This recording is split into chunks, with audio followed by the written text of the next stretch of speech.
Hello guys, வாங்க இப்போ மொறுன்னு கிறிஸ்பியான ஒரு ரெசிபி எப்படி செய்யறதுன்னு பார்க்கலாம். இது வந்து உளுந்த மாவுங்க. அந்த மாவில் கொஞ்சம் எடுத்துருக்கேங்க. அதில் பச்சரிசி மாவு ஒரு 1/4 கப் சேர்த்துக்கலாங்க. பெரிய வெங்காயம் பொடிசாக கட் பண்ணி 1.5 பெரிய வெங்காயம் நான் சேர்த்துருக்கேங்க.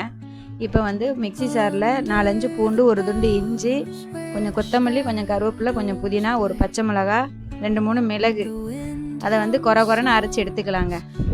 அரைச்சதை மாவோடு சேர்த்துக்கலாங்க. கொஞ்சம் உப்பு சேர்த்து நல்லா பிசைஞ்சு வச்சுக்கோங்க. அடுப்பில் கடாயை வச்சு இது பொரிக்கிறதுக்கு தேவையான அளவு எண்ணெய் சேர்த்துக்கோங்க. எண்ணெய் சேர்த்து நல்லா சூடு ஆனதும் இது வந்து போண்டா மாதிரி குட்டி குட்டியாக எடுத்து போடுங்க. கொஞ்சம் கொஞ்சமாக சேர்த்து இந்த மாதிரி போண்டா மாதிரி பொரித்து எடுத்துக்கோங்க. அவ்வளோதாங்க, கிறிஸ்பியாக மொறுன்னு சூப்பராக இருக்குங்க. நான் வந்து இட்லி மாவு அரைக்கும் போது கொஞ்சம் மாவு எடுத்து தாங்க இதை செஞ்சேன். இட்லி மாவுனா உளுந்து ஃபஸ்ட்டு அரைச்சி எடுக்கும்போது அந்த உளுந்த மாவில் கொஞ்சம் எடுத்து இந்த மாதிரி போண்டா செஞ்சேங்க. இது பிள்ளைங்கெல்லாம் ஸ்கூல் விட்டு வந்தோடனே ஸ்நாக்ஸ் இந்த மாதிரி செஞ்சு கொடுக்கலாங்க.